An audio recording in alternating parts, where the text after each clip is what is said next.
Um país forçado a pagar pesadas indenizações de guerra, com a economia arrasada, hiperinflação e desemprego nas alturas. Um desequilibrado, movido a fantasias de poder, preconceitos e supremacia racial, assume o comando. Estava pronto o cenário para a maior tragédia já registrada na história da humanidade. O dia 1º de setembro de 1939, há 80 anos, marca o início do conflito que iria ganhar escala global, levando à morte de 60 milhões de pessoas, além dos milhões de feridos e países devastados pelas poderosas máquinas de guerra colocadas em ação. A barbárie durou 6 anos, de 39 a 45, e deixou muitas lições que até hoje não foram aprendidas. Esta edição do Matéria de Capa está só começando. Fique com a gente.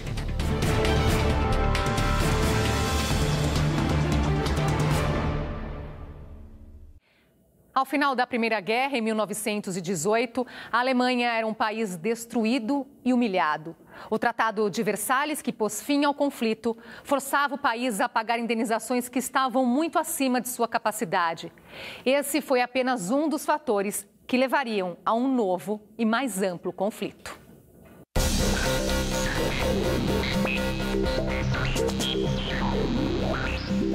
Uma economia devastada, milhões de desempregados e a hiperinflação destruindo o poder de compra dos trabalhadores. As pesadas indenizações que o país era obrigado a pagar aos vencedores contribuía para acirrar os ânimos da população. Era o cenário perfeito para os oportunistas. E coube a um cabo do exército e ex-pintor de paredes se aproveitar da situação. Com um discurso recheado de ódio e preconceitos, ele apontava culpados pela derrota do país na guerra. Os bodes expiatórios eram os judeus e os comunistas. Adolf Hitler, um maníaco de índole feroz, estava a caminho do poder. O quadro de desespero em que vivia a população facilitava o aumento de seguidores do Partido Nacional Socialista. O ovo da serpente estava chocando. Em abril de 1924, Hitler é condenado a 4 anos de prisão pela participação na tentativa de golpe no ano anterior. Cumpriu apenas 13 meses, período que aproveitou para escrever os primeiros capítulos do Mein Kampf, Minha Luta, Manual do Nazismo, repleto de preconceitos, delírios de supremacia racial e tomada do poder pela força. A ascensão do Partido Nacional Socialista foi rápida. Em 1928, o PNS tinha 12 cadeiras no parlamento. Em 1930, 107. Em 1932, 230. Toda a Alemanha já estava sob influência do nazismo. Começava uma era de intimidações, insultos e brutalidades contra os judeus. Aos 83 anos, o Marechal Hindenburgo, chefe de governo, quando perguntado sobre o que achava de entregar o cargo de chanceler a Hitler, respondeu: "Esse homem, farei dele um funcionário dos Correios. Ele poderá lamber selos com a minha imagem." Mas, infelizmente, para os povos da Europa e do mundo, a vontade do velho marechal não prevaleceu. Em janeiro de 1933, Hitler assume o cargo de chanceler. Em 1938, a Alemanha promove a anexação da Áustria. O alvo seguinte seria a Tchecoslováquia. Em agosto de 1939, a Alemanha de Hitler assina um tratado de não agressão com a União Soviética de Stalin, o chamado Acordo Molotov-Ribbentrop, que levava os nomes dos ministros do exterior dos dois países. Uma semana depois, em 1º de setembro de 1939, a Alemanha invade a Polônia. Começava o conflito que iria se espalhar por todo o globo.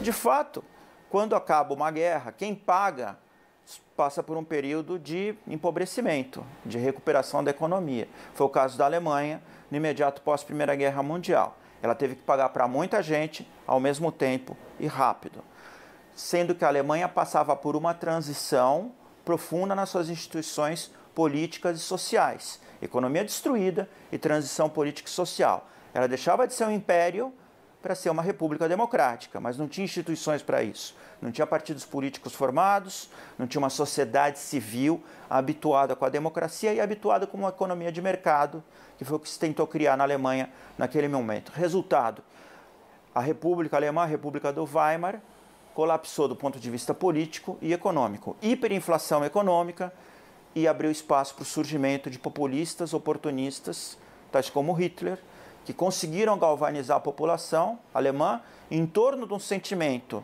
de injustiça devido à reparação da guerra, mas ao mesmo tempo com a ideia de uma Alemanha forte de novo. E isso levou ao caminho da guerra. No início do conflito, a Alemanha estava testando o poderio da chamada Blitzkrieg. Era a guerra relâmpago em que a Força Aérea Alemã lançava ataques em massa contra posições inimigas, abrindo caminho para a entrada das forças terrestres. Em apenas um mês, a ocupação do território polonês estava concluída. Mas antes disso, 15 dias após a invasão alemã, a Polônia foi surpreendida por um novo inimigo. As tropas soviéticas invadiam o país pelo lado oriental. Stalin também queria sua fatia no espólio. Na sequência, os nazistas invadem a Dinamarca e Noruega e os soviéticos tomam a Finlândia. Os alvos seguintes de Hitler seriam a Holanda e Bélgica, um preparativo para a invasão da França. 2 dias após a invasão da Polônia, a Inglaterra e França declaram guerra à Alemanha. Nesta altura, Hitler já desenhava os planos para a ocupação da maior parte da Europa.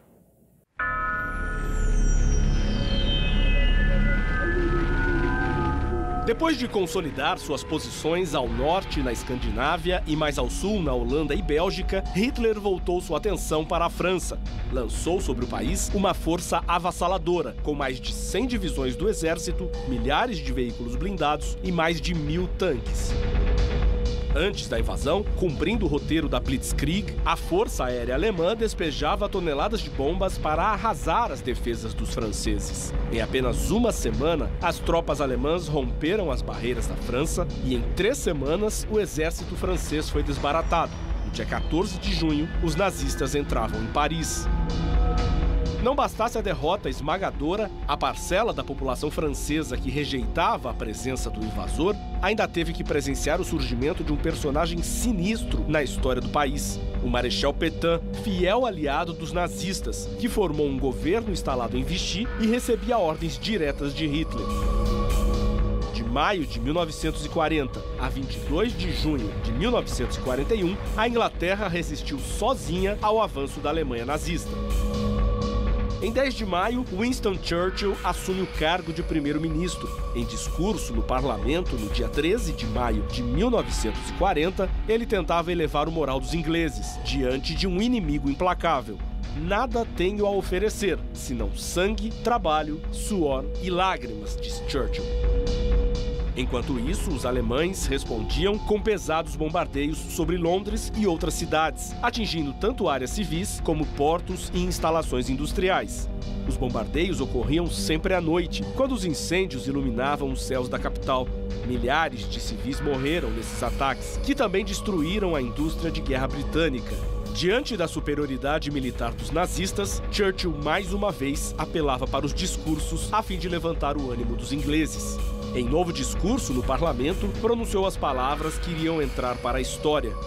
Lutaremos na França, combateremos nos mares e oceanos. Lutaremos no ar, defenderemos nossa ilha, qualquer que seja o custo.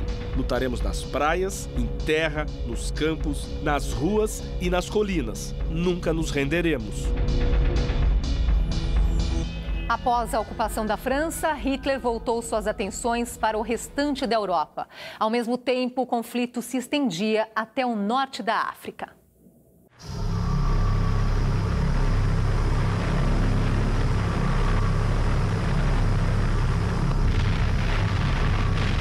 Em setembro de 1940, a Itália invadiu o Egito. Mussolini, inspirado na política expansionista de Hitler, já havia lançado suas tropas contra a Eritreia, Somália e Líbia, que na época se chamava Tripolitânia e Cineráica.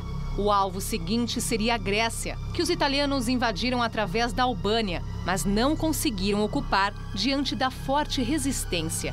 Mais tarde, a Grécia só seria ocupada pelas forças mais poderosas da Alemanha. Uma das mais decisivas batalhas do conflito era travada no Atlântico. Submarinos alemães, cruzadores e encouraçados promoviam uma intensa caçada aos navios mercantes que transportavam suprimentos vitais para a Inglaterra. Centenas de embarcações britânicas e de outros países, carregadas de equipamentos militares ou de alimentos, foram afundadas pelos alemães, com a perda de milhares de vidas. Em minoria diante do poderio naval e aéreo alemão, a Força Aérea e a Marinha britânicas pouco podiam fazer. O que a gente vê hoje é o ressurgimento de uma retórica de fácil apelo, populista demagógica, que ludibria parcelas da população que passam por desalento, por desemprego, depois da crise financeira de 2008, da crise de alguns países da Europa que se seguiu a isso, né? A Itália, a Grécia, Portugal, Espanha, passando por crises sérias, por uma enorme transformação tecnológica que faz com que caia a necessidade de emprego, de gente trabalhar na indústria, robotização, inteligência artificial, processos tecnológicos muito avançados. Isso tudo é confundido com essa ideia de que o nosso inimigo é externo, são os imigrantes que estão entrando na Europa, é a China que está acabando com o nosso emprego, e esses políticos têm acesso a postos decisórios, à presidência de país, a cargos de chefia de governo, e levam a uma exasperação das pessoas, das populações umas contra as outras, com um discurso incendiário e inconsequente. E é o que a gente está vendo na Europa hoje. No próximo bloco, a Operação Barbarossa, o grande erro de Hitler. E mais o ataque a Pearl Harbor e a reviravolta no conflito. A gente volta já.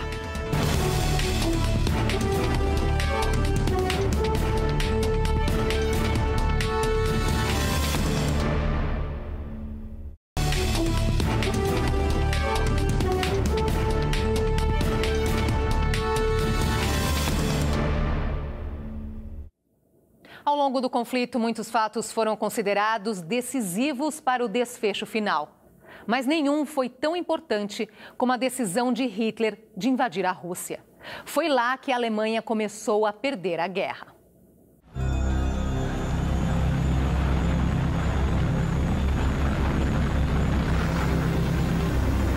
No dia 22 de junho de 1941, a Alemanha invadiu a Rússia, quebrando o acordo de não agressão que havia sido assinado menos de 2 anos antes, o Pacto Molotov-Ribbentrop. A invasão recebeu o código de Operação Barbarossa, em homenagem ao imperador germânico Frederico, que, entre outros títulos, foi coroado rei da Alemanha no século XII. Hitler havia decidido romper o acordo de não agressão com Stalin, por acreditar que era preciso travar uma batalha de vida ou morte contra o comunismo. Por isso, mobilizou a maior força já organizada na história das guerras, 4 milhões de soldados da Alemanha e países satélites. Seguindo o padrão da Blitzkrieg, a Força Aérea Alemã atacou primeiro. Parte da aviação russa foi destruída em terra. Em poucos meses, já haviam penetrado centenas de quilômetros em território russo. Ao norte, cercaram Leningrado, cidade símbolo do Império Soviético. E ao sul, tomaram Kiev e os campos de petróleo do Cáucaso. Os russos resistiam, mas com pesadas baixas. Só nas batalhas do sul, perderam mais de 500 mil de homens. Nesta altura, os alemães tinham pressa. Era preciso alcançar Moscou antes da chegada do terrível inimigo, o inverno russo.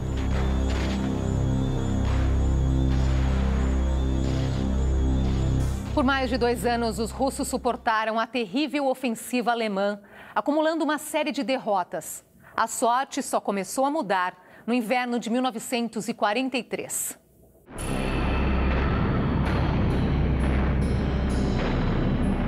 O cerco a Leningrado, atual São Petersburgo, durou 900 dias, de setembro de 1941 a janeiro de 44. Nesse período, a cidade foi palco de algumas das mais sangrentas batalhas de todo o conflito. A conquista de Leningrado era um dos principais objetivos de Hitler, com a Operação Barbarossa. Diante da resistência enfrentada, os alemães cortaram as linhas de suprimentos, tentando forçar a rendição pela fome. O cerco custou a vida de mais de 1,5 milhão de russos. No início de 44, Leningrado foi libertada. Ao mesmo tempo, os alemães eram forçados a recuar em toda a frente sul. Milhares de soldados foram obrigados a retornar a pé ao longo de centenas de quilômetros em meio ao frio e à fome. Mais uma vez, o general Inverno mostrava sua força. A mesma que havia imposto um terrível sofrimento às tropas de Napoleão há mais de um século no distante ano de 1812. Bem antes de Leningrado, Hitler já havia fracassado na tentativa de tomar Moscou.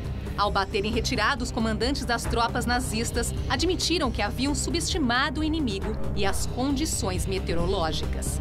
No início de 1942, em pleno inverno, a temperatura chegava a 40 graus negativos na região.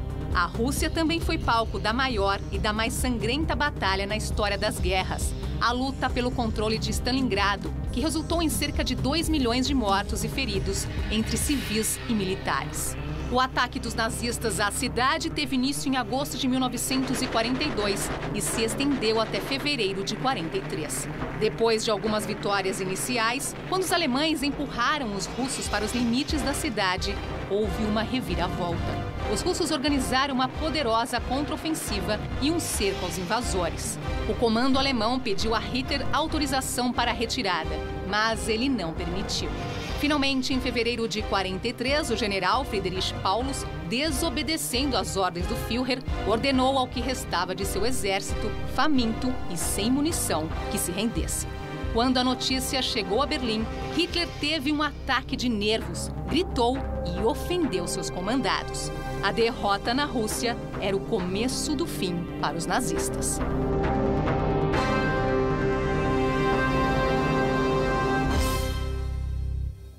Além da derrota dos alemães na Rússia, outro fator decisivo na mudança de rumos do conflito foi o ataque japonês contra a base norte-americana de Pearl Harbor. O bombardeio provocou a entrada dos Estados Unidos no confronto, o que alterou o equilíbrio de forças. 7 de dezembro de 1941. Era uma manhã de domingo na base norte-americana de Pearl Harbor, no Havaí, quando aviões japoneses atacaram de surpresa os navios e caças que estavam totalmente desmobilizados. Apesar dos alertas dos serviços de inteligência, principalmente da Inglaterra, o comando local das forças dos Estados Unidos não havia decretado estado de alerta. Nesta operação, os japoneses recrutaram uma força gigantesca. 6 porta-aviões que transportavam mais de 400 caças-bombardeiros, navios de apoio e 20 submarinos. Os estragos em Pearl Harbor foram enormes. Os pesados bombardeios mataram mais de 2.400 militares e civis e feriram 1.100. 21 navios e 347 aviões dos Estados Unidos foram destruídos ou danificados. Horas depois do ataque, o presidente dos Estados Unidos, Franklin Roosevelt, assinava a declaração de guerra contra o Japão. 1941, a date which will live in infamy. A grande reviravolta no conflito na Europa Ocidental teve início com o desembarque das tropas aliadas na Itália e a queda de Mussolini. Em poucas semanas, entre julho e agosto de 43, os aliados expulsaram as tropas nazistas e italianas da Sicília e logo começaram os preparativos para a invasão da Itália pelo sul. Enquanto eram feitos os planos para o ataque, um fato político surpreendeu o comando aliado. Mussolini foi deposto e preso por ordem do rei Vítor Emanuel III. Em setembro de 43, tropas dos Estados Unidos desembarcaram em território italiano depois de atravessar o Estreito de Messina. De início, o 8º Exército norte-americano não encontrou resistência. Após a queda de Mussolini, as forças alemãs é que tentaram conter o avanço dos aliados. Mas em 1º de outubro, os nazistas e fascistas já tinham sido expulsos de Nápoles, a primeira grande cidade reconquistada. Enquanto isso, uma notícia pegava de surpresa o comando aliado.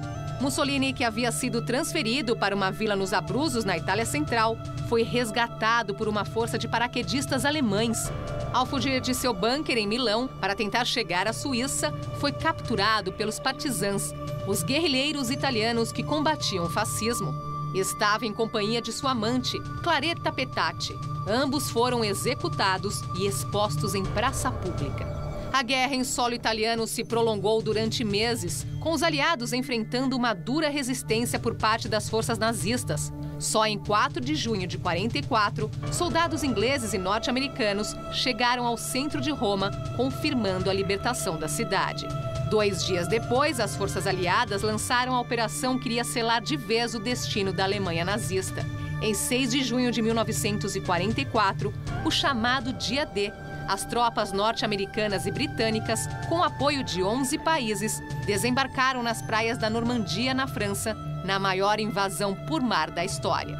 Enfrentando pesada resistência dos alemães e a um custo de pesadas baixas, os aliados assentaram ali as bases para a vitória contra Hitler. A frota invasora era composta por mais de 6.000 embarcações, incluindo 1.200 navios de guerra e milhares de outras unidades de apoio ou barcaças para transporte de tropas.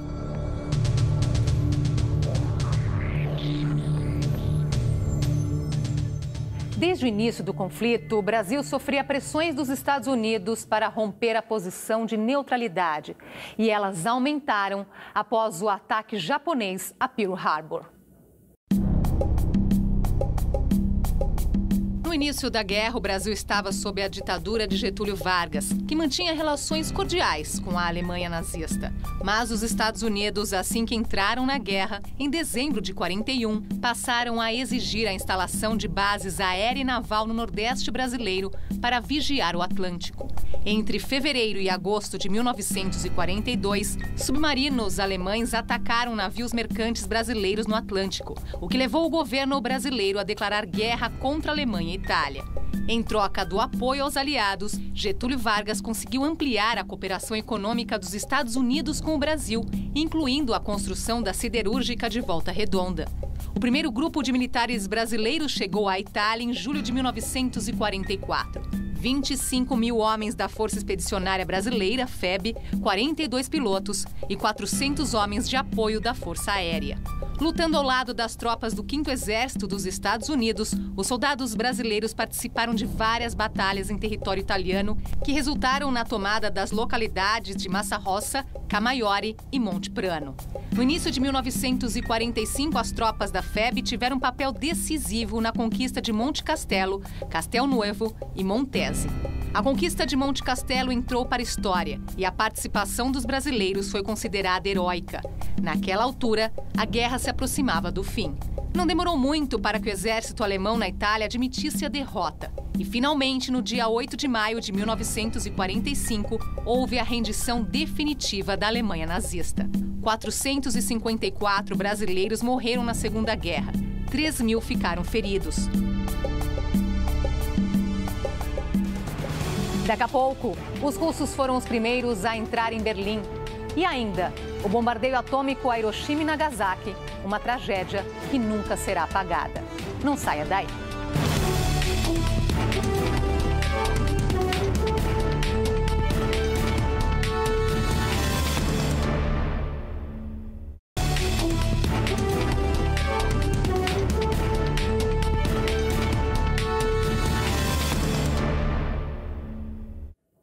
Em junho de 44, Stalin já havia reorganizado as forças do Exército Vermelho, que então impunham várias derrotas à Alemanha, forçando os nazistas a recuar em todo o fronte russo.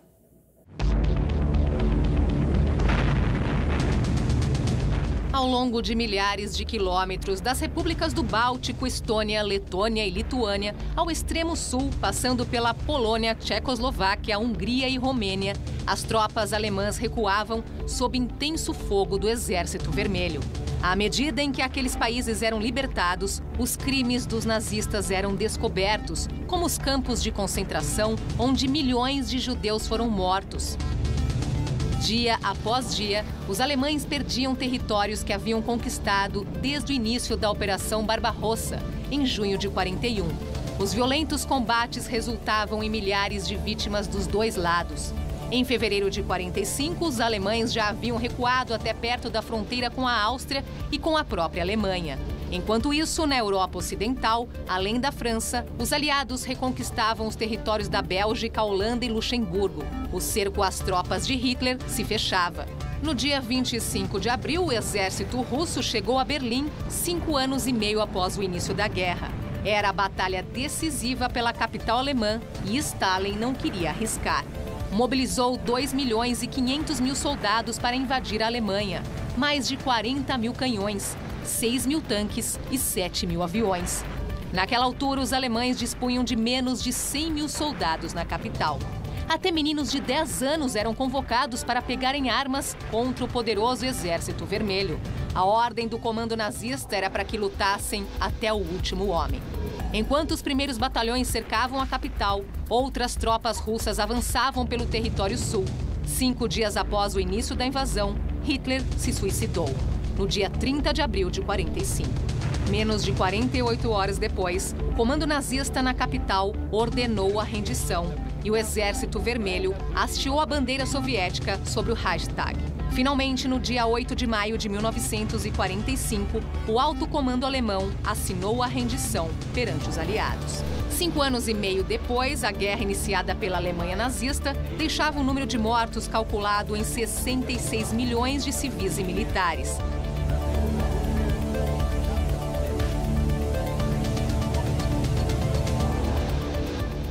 Após a rendição da Alemanha, a guerra prosseguia no Japão, que não admitia a hipótese de encerrar o confronto. Foi então que os Estados Unidos decidiram utilizar a bomba atômica, cujo poder de destruição eles nem sabiam avaliar. Em junho de 45, os japoneses haviam recuado da maior parte dos territórios que haviam ocupado nos países vizinhos, mas resistiam duramente em seu território enquanto prosseguiam os bombardeios aéreos e navais dos aliados. Em meados de julho, os Estados Unidos já haviam testado a arma terrível que poria fim ao conflito. Depois de 3 ultimatos, o Japão mantinha a decisão de não aceitar a rendição. No dia 6 de agosto de 1945, um avião B-29 da Força Aérea dos Estados Unidos lançava a primeira bomba atômica sobre Hiroshima. Resultado, 200.000 mortos. 3 dias depois, em 9 de agosto, a segunda bomba era lançada sobre Nagasaki, mais 100.000 mortos. Sob o impacto do violento ataque, o Japão anunciou a rendição no dia 15. E no dia 2 de setembro, o governo japonês, a bordo do encouraçado norte-americano Missouri, assinava o documento que colocava um fim ao conflito. –